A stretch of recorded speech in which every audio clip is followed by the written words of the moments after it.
Welcome to the Minister's Catechism, question number 19. Question number 19 is, what was the one thing God told Adam he must not do? The one thing God told Adam he must not do.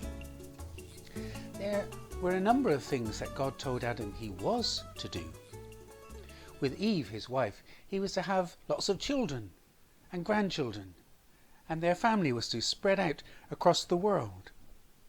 With Eve, as his helper, he was to rule the world, ruling over the fish in the sea and the birds in the air and all the animals that moved on the land.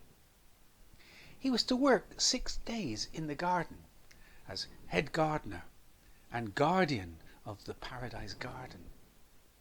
He was to stop work on the 7th day of every week, and he was to keep it as a day devoted to God, rejoicing in God as the Creator, and thinking about God's heavenly rest beyond creation.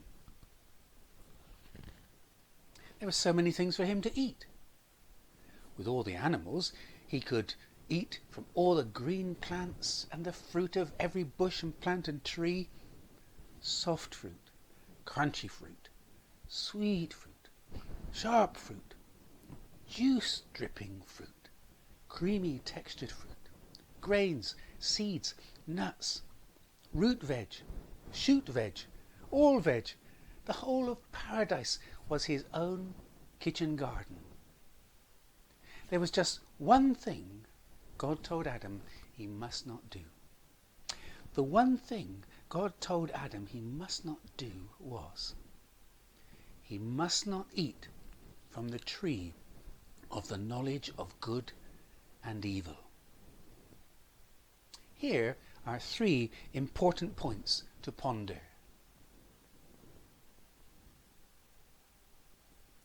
First, we are drawn to things that are forbidden. If someone said to us, I've just got to go out now, just one thing before I go, do not look in the carrier bag. How many of us would be drawn to the carrier bag? We would say to ourselves, I won't look in, but it wouldn't hurt just to pick it up, or maybe just shake it a little and listen. There is something sinful in all of us that draws us to what is forbidden. Adam was perfect. There was nothing sinful in him to draw him to eat the forbidden fruit. The fact that it was forbidden had no attraction to him. And then a second point to ponder and think about is that there are different kinds of knowledge. You could learn a lot about rock climbing from books, but until you get out and do some real rock climbing, you cannot know what it's really like. Adam already knew good and evil in his head. He knew it would be good to obey God and bad to disobey God. It would be good to share and spread paradise across the world. It would be good to worship and think about God's plans through the whole of each 7th day every week. And it would be bad not to do those things that God had told them to do.